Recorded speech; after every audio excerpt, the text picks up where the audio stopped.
Bueno, muchachos, vamos a proseguir con este análisis. ¿Sí? Entonces tenemos que la partícula sigue esta trayectoria de acuerdo con lo que analizamos anteriormente, con el radio definido, ¿sí? Al entrar en este campo magnético, pero mantiene su velocidad constante, es decir, no aumenta su energía cinética o su velocidad.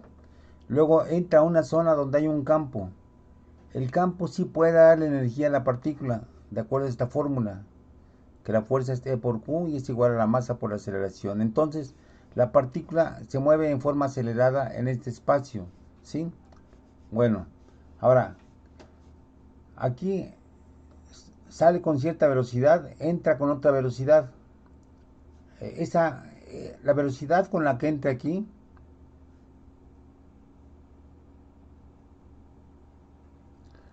¿cómo va a ser con respecto a esta otra velocidad? ¿Igual o mayor? Mayor. Mayor, ¿por qué? Porque habíamos quedado que aceleró por el campo magnético, ¿no? Exactamente, Eléctrico, perdón. recibió energía del campo eléctrico, entonces por lo tanto aumenta su energía cinética y su velocidad. Bueno, ahora entra aquí otra vez a un campo magnético, al mismo campo magnético, ¿sí?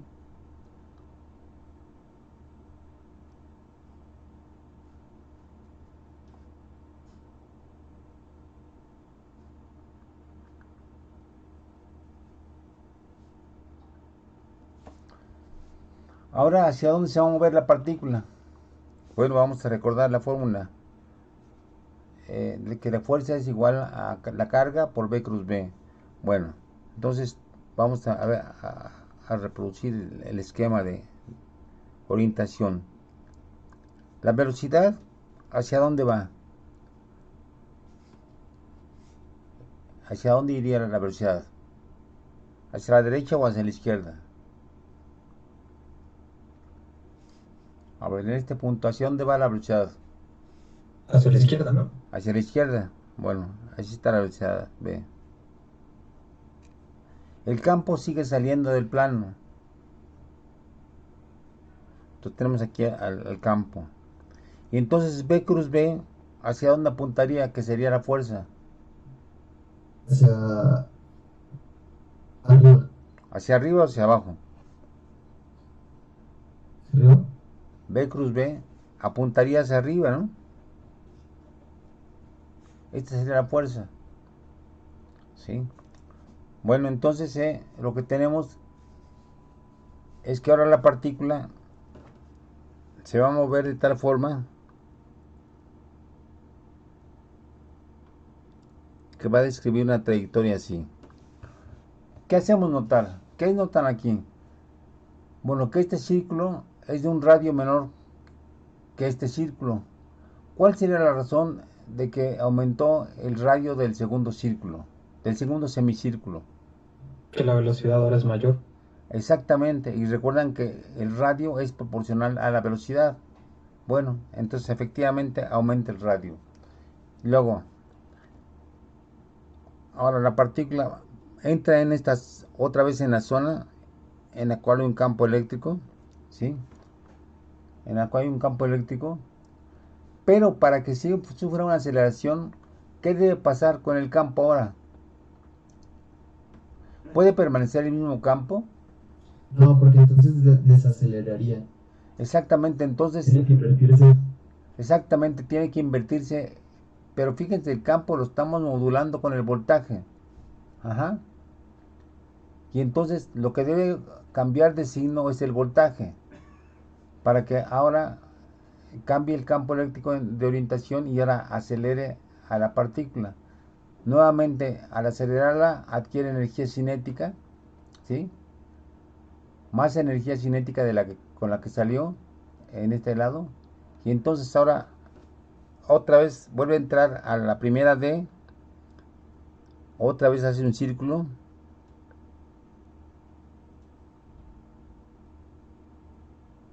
¿sí? Pero tenemos que con respecto a este círculo, con respecto a este círculo, o este semicírculo, tiene un radio mayor. Pues es normal porque entró con una velocidad mayor. Ajá. Y entonces se repite muchas veces este proceso. Otra vez la partícula sale de aquí. Ahora, otra vez que debe pasar con el campo eléctrico para que acelere la partícula.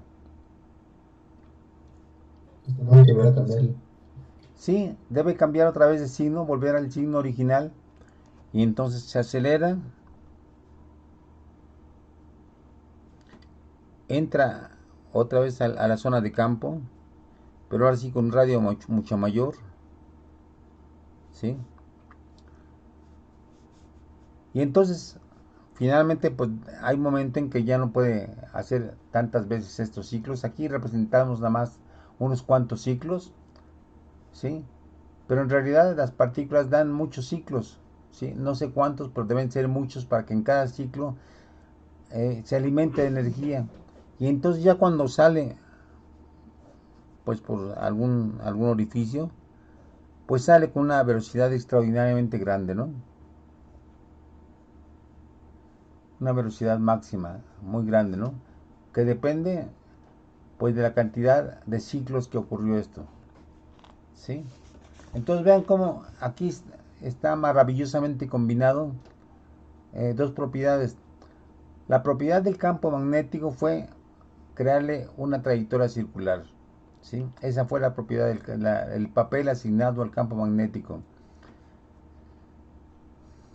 Eh, la, la, la propiedad eh, que debe cumplir el campo eléctrico es proporcionar energía para que cuando entre en la segunda D el radio aumente y consecuentemente aumente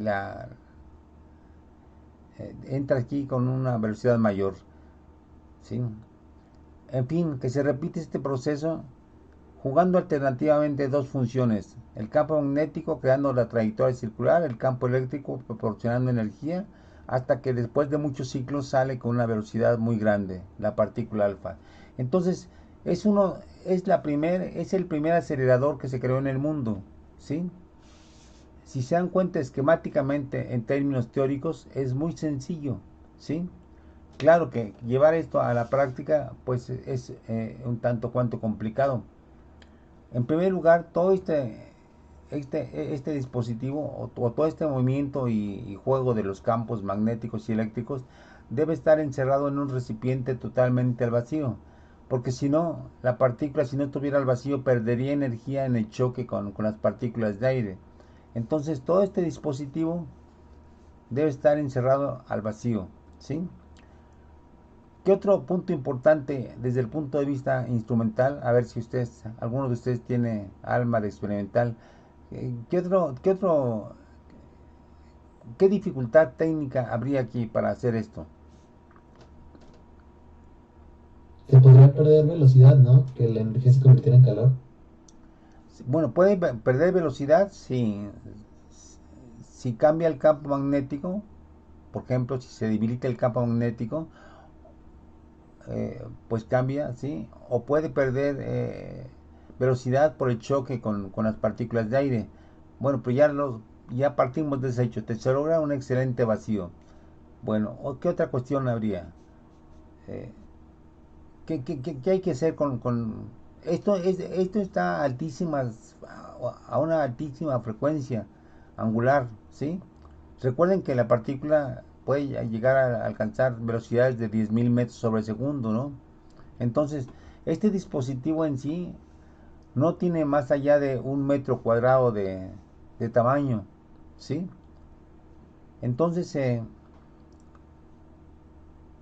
Tenemos par- que tener una forma de cambiar muy rápido el voltaje, ¿no? exactamente, como es tan alta como es tan pequeño el periodo en el cual recorre media trayectoria, pues entonces hay que sincronizar el cambio de voltaje con, con el movimiento de la partícula.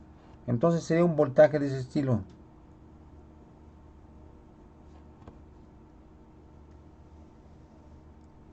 ¿Sí? Digamos que al principio es positivo, se mantiene en lo que sale la partícula, de aquí a partir de aquí, el voltaje es positivo, se crea un campo eléctrico y luego entra, ¿sí? Y para cuando la partícula salga, ya el voltaje debe estar invertido. Puede haber un pequeño retardo, pero es mejor adelantarse, ¿no? Entonces, así va a ser. Y luego sigue el siguiente ciclo. Y así va a estar haciendo esto, ¿no? Etcétera. ¿Sí? Bueno, lo va a ser más extendido esto para que pensemos en la frecuencia, ¿no?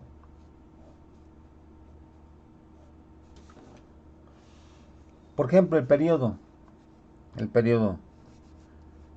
Si la velocidad es al principio de 10.000 metros sobre segundo, ¿sí? Entonces, y si el radio, como calculó su compañera, es de 0.02 metros, ¿cuál sería el tiempo en que tarda en recorrer el primer círculo? A ver, calculen. Tenemos la velocidad, el radio del semicírculo, ¿sí? Entonces, ¿qué tiempo tarda en recorrer el primer círculo? A ver, calculenlo.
A ver, ¿ya tienen alguna respuesta?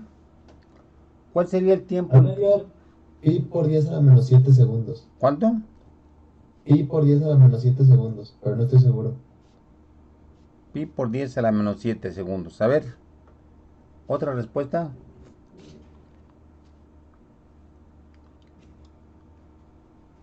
Es muy sencillo el cálculo, ¿no? La mitad el trayecto total, si fuera un círculo total, completo, pues sería, el perímetro sería 2πr, ¿no? Pero como es nada más la mitad, sería pi por r. Sería la trayectoria de un semicírculo. Y entonces, esa es la velocidad. La velocidad sería, la velocidad sería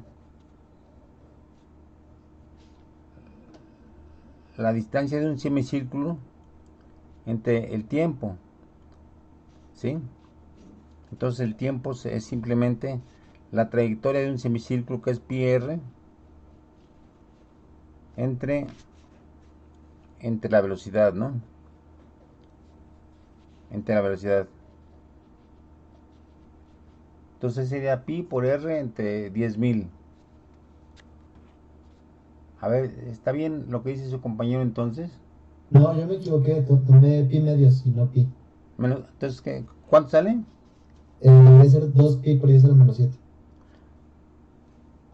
¿2 pi? O sea, sí, es que tomé pi medios. Ah, ok. Entonces aquí sería nomás el 2. ¿Está bien Es así? 2pi por 10 a la menos 6, ¿no? Sí, a la menos 6 también me salió. Uy, qué caray, me Entonces equivoqué sería un 2 poco. pi por 10 a la menos 6. ¿Sí? ¿Está bien así?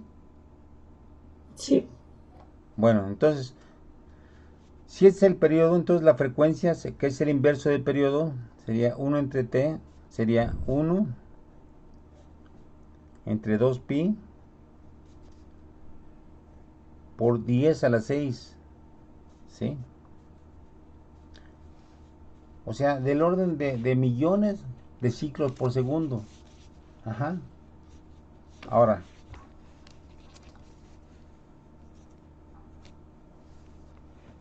quiere decir entonces que, que el voltaje, si el tiempo de aquí a aquí fue tan pequeño, ¿sí? Entonces, la frecuencia con que debe cambiar el voltaje es altísima. Pero ahora se impone una pregunta interesante. A ver, el cambio de voltaje, de polaridad del voltaje, debe estar sincronizado con el movimiento de la partícula, ¿sí? Ahora, ¿es posible sincronizar eso? Imagínense lo siguiente. Imagínense que la partícula tiene un cierto periodo aquí, ¿sí? Y que aquí tiene otro periodo diferente y aquí tiene otro periodo diferente, ¿sí? Entonces habría que estar cambiando la frecuencia, porque la partícula siempre está cambiando del tiempo en recorrer los semicírculos. Entonces la pregunta es, a ver, piénsenla, la frecuencia con la que corre esto y corre esto, ¿es diferente o es la misma frecuencia? A ver, traten de pensar, ¿sí? Partan de una cosa sencilla. La velocidad en términos de frecuencia angular, ¿a qué es igual?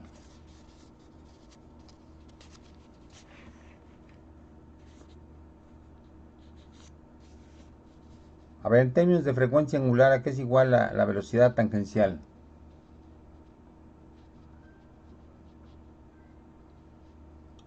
Recuerden,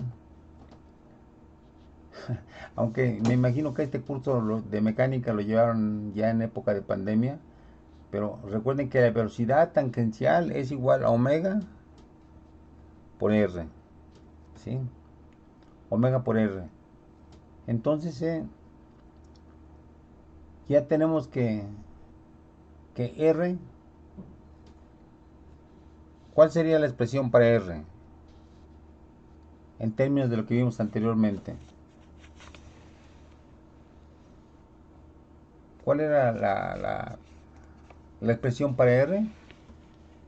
Dijimos que era proporcional a qué? MV ¿Eh? sobre M por V M por B. sobre sobre B de burro por Ah, Q. por Q, ¿sí? Bueno, esta es la velocidad. Bueno, entonces, pero recuerden que también vimos que la velocidad dijimos que era proporcional a R, ¿no? De hecho, despejamos a la velocidad, ¿no?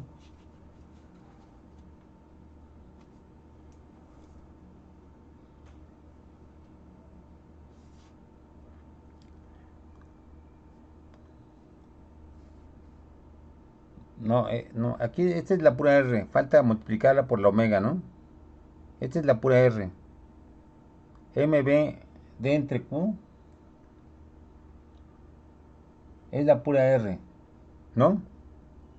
Hay que multiplicarla por omega. Sí,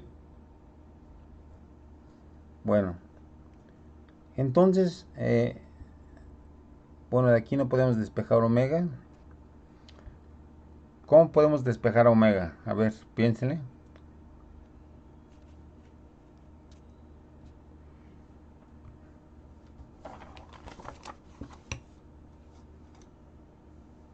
Pues omega sería BQ, BQ V sobre MV. y la omega sería Q por B entre M, ¿no? ¿Sí? Ajá.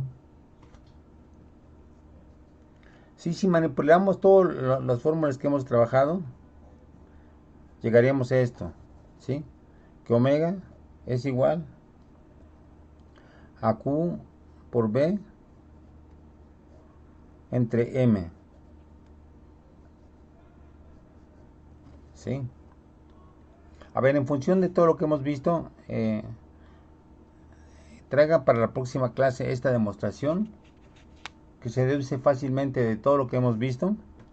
Aquí lo importante es enfatizar que según esta fórmula, la omega es constante, ¿sí? La frecuencia angular es constante. Por lo tanto, este cambio de voltaje alterno lo debemos mantener a una frecuencia angular constante, ¿sí? A una frecuencia constante, y entonces, pues eso facilita las cosas. Ya nos quita un problema, aunque si bien hay que manejar altísimos valores de frecuencia, una ventaja es que es constante esa frecuencia. De hecho, en lo que se hace en la práctica es, es aplicar lo que se llama un fenómeno de resonancia, es decir, pueden prender el sintonizador de voltaje, ¿sí? Y mientras no lleguen a este valor, mientras no lleguen a este valor, no van a llegar a la sincronización del movimiento de las partículas con el cambio de campo, ¿sí? Entonces no van a obtener nada aquí, porque no está sincronizado. Y entonces finamente se va cambiando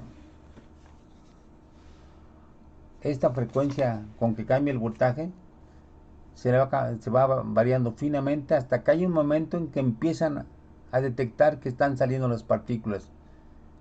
En ese momento, cuando salen las partículas, es que han encontrado justamente este valor para la frecuencia de cambio, ¿sí?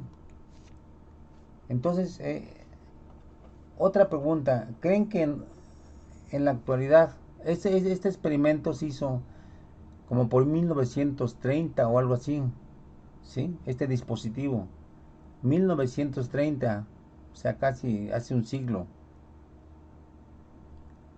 ¿Creen que sería factible de hacerlo ahora con los nuevos recursos de la electrónica y la computación?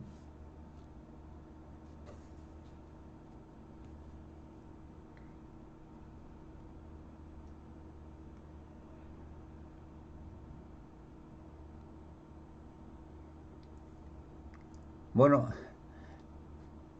de ahí a ver, ¿qué me quería decir? ¿Alguien de ustedes quiere dar una opinión? Pues yo creo que sí, ¿no? Si se pudo hace, pues como 90 años, se tiene que poder con más razón ahorita, ¿no? Exactamente, porque la electrónica y la computación están muy avanzados, ¿no? Entonces yo creo que, ¿cuál sería el problema? Bueno, primero crear un dispositivo cerrado que esté al vacío, y luego hacer un generador de altísima frecuencia, lo cual es factible también, ¿no? Sí. Y luego aquí lo más difícil sería crear campos. Fíjense aquí, está muy bonito el campo. Esta es la región de campo magnético. Bueno, ok, está muy bien. Pero el problema es cómo crear un espacio tan definido con campo magnético. Ahí el problema fuerte es crear en un espacio cerrado, ¿sí? El campo magnético, que sea constante y que esté distribuido regularmente, ¿sí? Entonces, eso lo vamos a ver en la parte cuando veamos la relación del campo magnético con la corriente, y vamos a ver la forma como uno puede modular los campos magnéticos variando la corriente, usando bobinas, ¿sí? Entonces, esa sería la parte instrumental más complicada, ¿sí? Pero bueno, y es factible esto. En la actualidad, pues evidentemente que este tipo de aceleradores pues ya no se usan o se usan poco, tal vez para propósitos didácticos. Y como saben, hay el mayor acelerador del mundo, sí lo conocen, ¿no? Si han oído hablar de él. ¿Cuál Sí, es? el LHC, ¿no? Exactamente. Sí, ese que está en Europa, ¿no? Sí. Bueno, ok. Entonces, ya vaya con este tema, nomás les quise mostrar la forma como se liga el campo magnético con el campo eléctrico alternados y entonces cómo es posible proporcionar altas velocidades a las partículas. Ujú. Espero que haya quedado claro. ¿Una pregunta? ¿Alguna pregunta?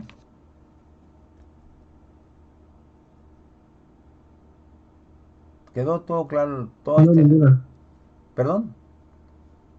¿Una duda? No, digo que ninguna. Ok. Quedó claro. Quedó claro todo esto, ¿no? Bueno, ok. Vamos a pasar a otro tema entonces.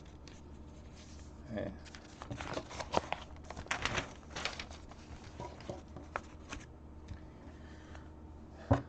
y es el siguiente, ¿sí?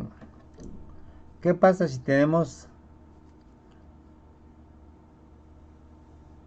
dos alambres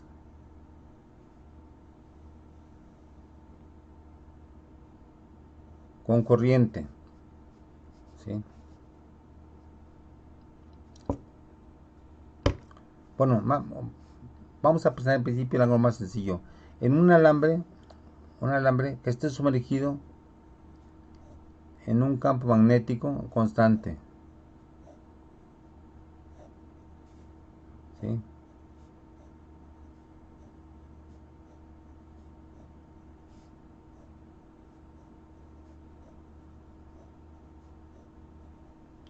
Si es un alambre con corriente, pues una corriente así, y que está sumergido en un campo magnético constante. A ver, aquí cómo aplicaríamos el concepto que hemos aplicado de la fuerza sobre una carga en movimiento. Hay cargas, hay movimiento y hay campo magnético, entonces ¿cómo lo aplicaríamos? Explíquenme ustedes cualitativamente por qué es posible aplicar lo que vimos anteriormente. ¿A qué cargas aplicaríamos esta fórmula? Fuerza es igual a Q por B cruz B.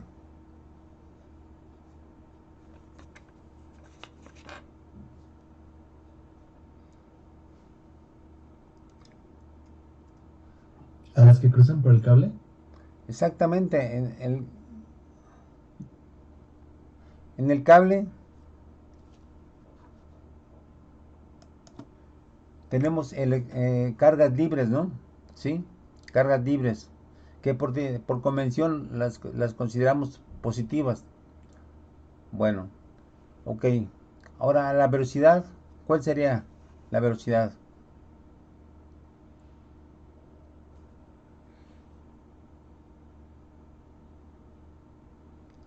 ¿Se acuerdan que vimos una La expresión? corriente.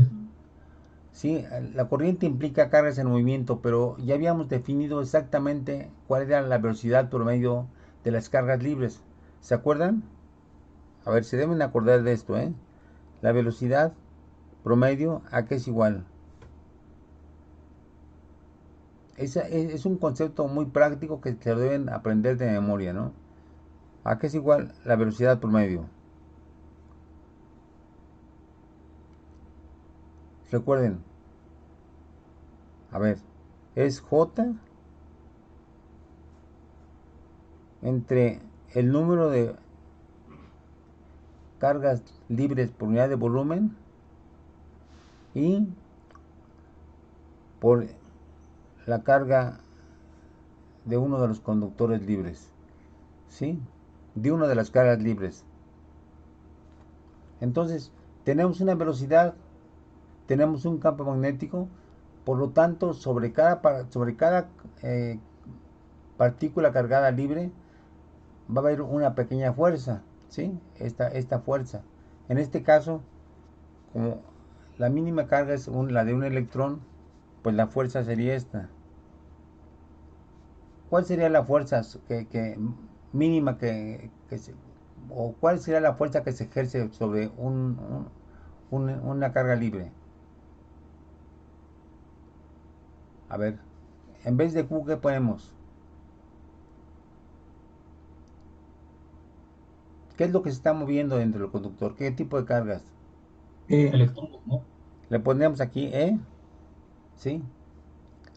Y luego, en vez de B, ¿qué pondríamos?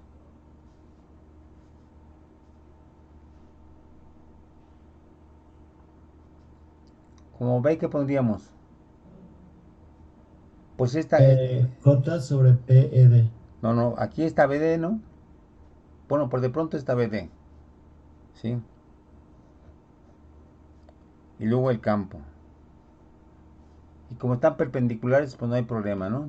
Así se queda. Bien, entonces, pero por otra parte, si este cable tiene una cierta longitud,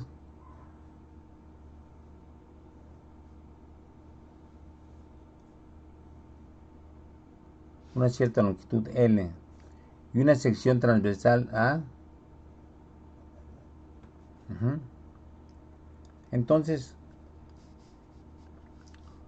su volumen sería L por A, ¿sí? Pero como dijo su compañero, la fuerza sobre una sola carga es E por B, por BD, que es J, otra entre P por E. Recuerden otra vez, P es número de cargas por unidad de volumen, ¿sí? Entonces, ¿cómo encontramos el número de cargas a partir de esta definición? P es igual a N por unidad de volumen, ¿sí? Entonces, ¿cómo encontramos el número de cargas que hay aquí adentro de este cable? ¿Cuál sería ese N?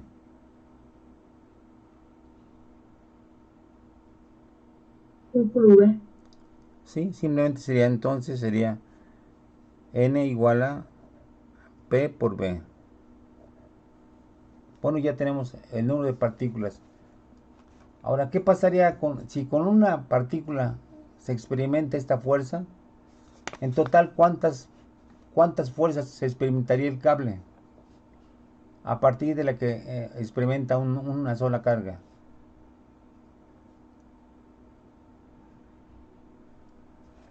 ¿Cuál sería la fuerza total?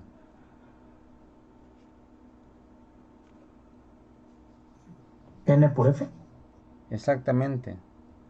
La fuerza total sería N por la fuerza de una sola partícula. ¿Sí? Bueno, N ya tenemos aquí que es P por B. Entonces esto sería P por el volumen, ¿sí? Por la F, que es E BD por B, ¿sí? Bien. A ver, es P por B, número de partículas, E por B por BD. Y luego la fuerza total sería igual a eh, P por B por E por BD, que es J, entre P por E y por B, ¿sí? Esto sería igual a P por B por E por J.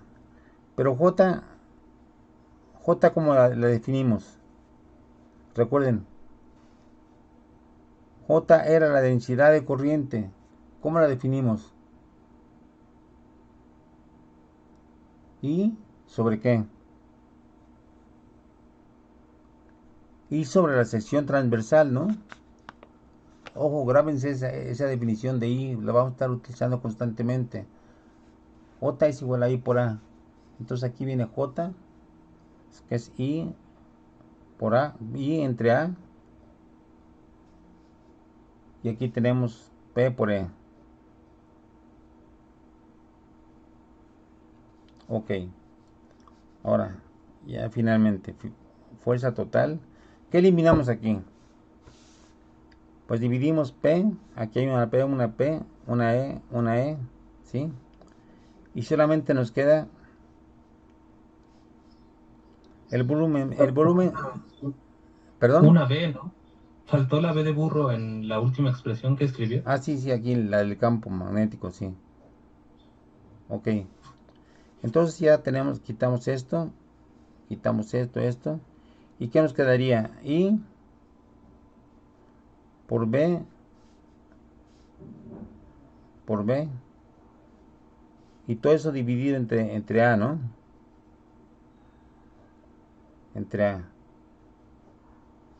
Bueno, pero vea que es igual el volumen, a que es igual.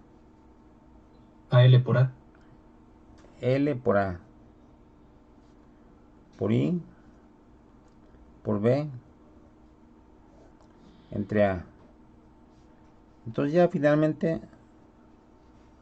la fuerza total es igual a I por L y por B. Porque ya dividimos entre A. Entonces quedaría así. Esta sería la expresión escalar de la fuerza. Pero si queremos convertirla en una fuerza vectorial, pues hay que recordar esta fuerza que habíamos descrito para una sola partícula, ¿no? ¿Sí? Habíamos dicho lo siguiente. Si tenemos un campo así, si tenemos una velocidad así, entonces B cruz B nos daría una fuerza hacia abajo. Entonces aquí, ¿en qué dirección van a ir moviéndose las cargas? Pues en dirección de la corriente, ¿no? ¿Sí? Entonces tendríamos así la I, que es la dirección de la velocidad de las cargas, ¿sí? Por el campo magnético que va a ser perpendicular ahí. Y, y, y L cruz B, perdón, y si multiplicamos, si definimos el vector como L